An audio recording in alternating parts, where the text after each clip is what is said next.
I know that's a dirty word nowadays, discipline, but it just happens to be the case that without discipline, human society unravels, as we all see quite plainly in the world around us. And the best example of this is in the school. I remember seeing some years ago in more than one British newspaper, I believe, a study was done amongst British school teachers, primary school, high school, people who had taught in schools before the law was changed with regards to corporal punishment in schools, which was at some point in the 80s, I believe, the Minyanim, and had continued teaching after that time. And the vast majority all stated explicitly and openly that you could not compare the atmosphere in the classroom, the ability to teach, to run an educational institution. This change in policy, which is based on false rahmanut, mercy, as it were, compassion, has destroyed education. That is generally the reality. So if the Rav has to teach this child and even has to discipline him, Torah, or umanuth, or the child, or might be a teenager, is apprenticing with someone in a certain trade. Let's say he's learning to be a blacksmith. Again, he has to be trained and he has to be sometimes disciplined and maybe shouted at. Or we're talking about someone who finds himself in the position of having to step into the breach in place of the father, shall we say, to discipline the child, to convey to him that certain things are unacceptable, and this is how you should behave. This you may not do. If it's in that context, then it is mutar, because these things are very important. They are essential, and they trump this isur. So we see that sensitivity is very important. Feelings are important, but values and truth are more important. That which is correct, that which is true, that which is necessary, is more important and more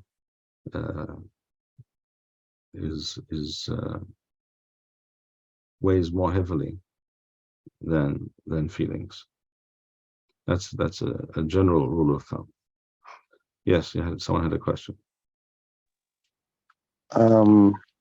It's unfortunate, isn't it, that there's no ability to even debate the question of bringing back corporal punishment, and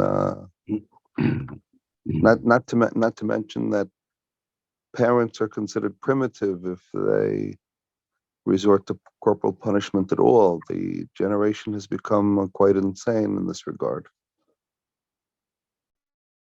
There is no question about this. No question at all. It is the reality in the Western world today is one where all the normal standards and notions have collapsed or been discarded, and then the results I think we can see all around us. I know people.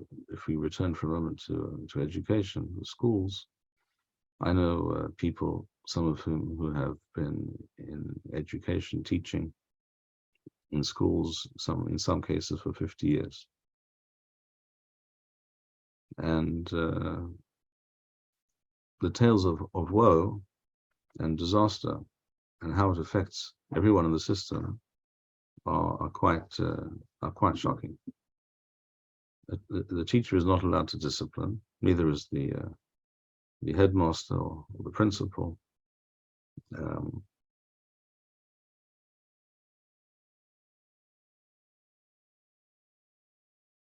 And therefore, even if a child, for whatever reason, is disturbing deliberately or otherwise in the classroom, make it impossible to teach the class. So let's say you have 30 children in the class, and 1 or 2 are playing up, causing trouble, make it impossible to teach.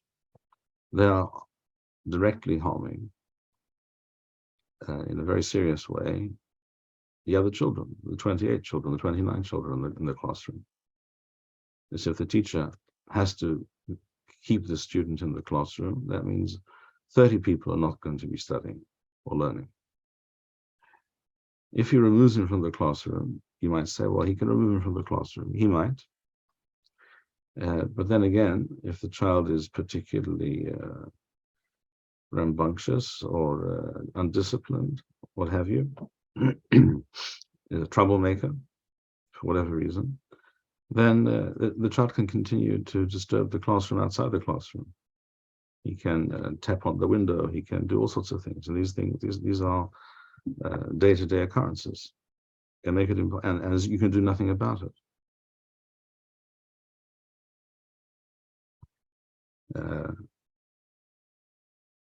In a situation, in a reality where there is corporal punishment, and it obviously should not be abused. And I'm not saying that it cannot be abused, but then again, almost anything can be abused. And we're not for that. If we're not, for example, a policeman can abuse his authority, his power, clearly, and unfortunately, it happens much more than it should. Again, because the policemen are not disciplined as they should be. But a policeman can abuse his powers, can act unlawfully, but that doesn't mean that we decide that there should not be policemen, there should not be a police force. Well, that's also not true. There are people who have decided a few years ago that we don't need police forces. Things would be much better without them. Well, that's been tried as well, and good luck with that. That's why I think we have, in the United States, crime rates are through the roof, throughout the United States, in New York, in Los Angeles, in Portland, you name it, the situation is getting worse daily. It has everything to do with the talk about not needing to have police-free zones and what have you. So a rational person whose mind has not been completely corrupted understands that just because there are, not just because, but the fact is, yes, there are policemen who are bad apples, and they should be treated very harshly, punished very severely, and they should be removed as quickly as possible. But the fact that there are such people is no argument against having a police force. The same is true for having an army. An army might do something theoretically that is improper, that should not do, but that is no argument not to have an army. Not to have an army is an argument for self-destruction. If you're not convinced of that, ask the Czechoslovakians in the late 30s. You can even ask the British in the 1930s. Winston Churchill spent years in the political wilderness telling people what was about to happen and that the country needs to prepare for war and spend more on the military. Excuse me, or else the situation will be dire. He was called a prophet of doom, a warmonger. He was ignored. Neville Chamberlain and his cronies told the British people that things will be okay, diplomacy is the answer. And we all know how that turned out. And then, of course, at the last moment, when Britain was about to be invaded by Germany under Hitler and Machon Shilo, they turned to Hitler and said, they turned to Churchill and they said, well, seems that you were right. Perhaps you could help us out, which he did by the skin of his and their teeth. The battle for Britain was won literally by a few planes and a few pilots. The difference the British Air Force was able to, just barely able to stop the Germans in the air.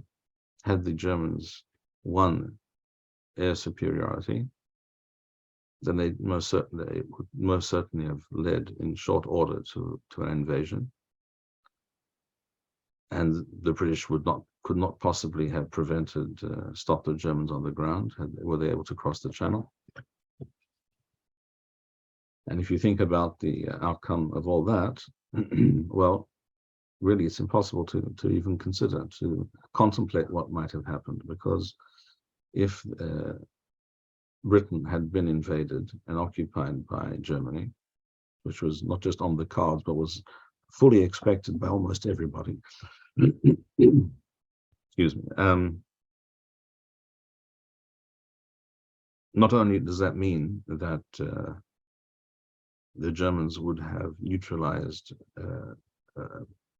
a very important center of power, industrial strength, etc., that would have challenged them and curtailed their activities, their war machine. Where exactly were the Americans going to base themselves and prepare for the invasion of Europe into Normandy? Where would they have done this? From where would they have done this if Britain had been occupied by the Germans? The Americans were able to set up camp in the UK, using the UK as a base, very close to Normandy, close to Europe, but safe, protected. The Germans by this time were not able to cause too much damage, after a certain point anyway in the war. Were not able to cause too much damage to the British in the UK itself, and they could set up shop, so to speak, the Americans, and bring in huge numbers of troops and materiel and prepare for an invasion, which even with all of those conditions in place, Eisenhower said to Churchill that the chances of success were 50% of the invasion being successful. In other words, the reinvasion of Europe. In other words, without that base of the UK, one wonders how exactly things would have turned out. So we began this discussion because of people who do not wish to live in the real world. Not living in the real world always ends up very badly, because Hashem created the world, the universe, with laws. And there are two kinds of laws. There are laws of nature, physical nature, material nature, law of gravity, electromagnetism, the strong force, the weak nuclear force, all sorts of things. And there are other laws which underpin the Bria, the created universe, and this world specifically, which we know of more particularly, better than others,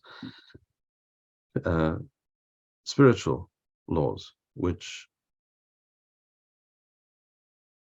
are just as much and even more so a law, and therefore immutable, as the physical laws. You cannot change the nature of reality.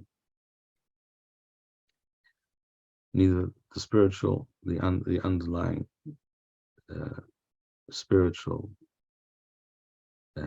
reality of the world, that there is an outcome for every action, that there is crime and punishment, there is avira, there is onesh, there is sin, there is punishment. All these things are mentioned explicitly in the Torah. We speak about these things every day in Kriyat Shema, for example. At the beginning of Sefer Tehillim, for example, if we call it up for a moment,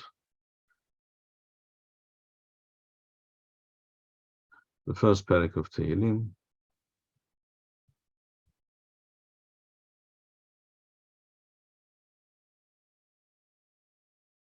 we have the last pasuk, for example. The entire parak discusses the ways and the behavior of the righteous and of the ungodly, the tzaddikim and the rashaim, and the ramifications and the results of their behavior and their choices. And there was always a price to pay for any choice. There's always an outcome to every major choice in life, for the individual, for the nation, for the world as a whole. The end of the last pasuk states, Ki yodeh Adonai derech tzaddikim v'derech rashaim toveh. The word yodeh here does not mean to know. The shoresh yada in some contexts, such as this, means that Hashem chooses and approves of the way of the tzaddikim. This can be demonstrated and proven, but that's a shiur in itself. But that's the fact. The pasuk here means that Hashem approves of and therefore supports and therefore guarantees the eventual success, not always the immediate success. It's not always obvious to the naked eye immediately. But in the long run, Hashem guarantees the success of the derech of the tzaddikim. The derech means their approach, their ideology, their whole system. On the other hand, v'derech rashaim toved, and the system, the ideologies, the purposes, the aims of the rashaim, those who deny Hashem and His Torah, are guaranteed to fail in the long run. And so it is, if we return for a moment to this topic of some things that were obvious to all peoples for all of history, and all of a sudden today, some people decide this is not a good idea.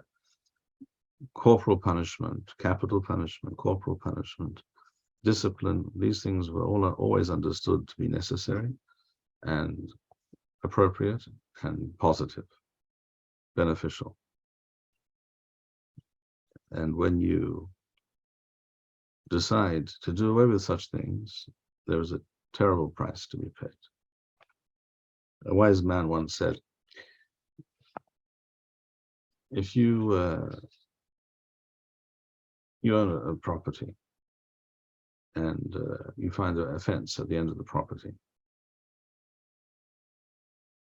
but because of the situation, what is on the other side of the fence, it's not unclear to you why there's a fence at all. Why is there a need for a fence? Before you remove that fence, you should find out why the fence was built there in the first place. That is wisdom. The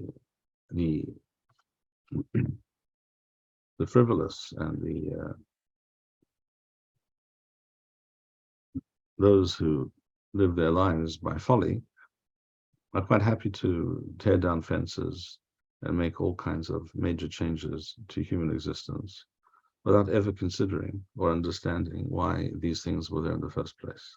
Thank you, Rabbi Bar-Hayim. We would like to encourage our viewers to share these videos with friends and send in your responses. We would also like to suggest the following opportunity to our viewers.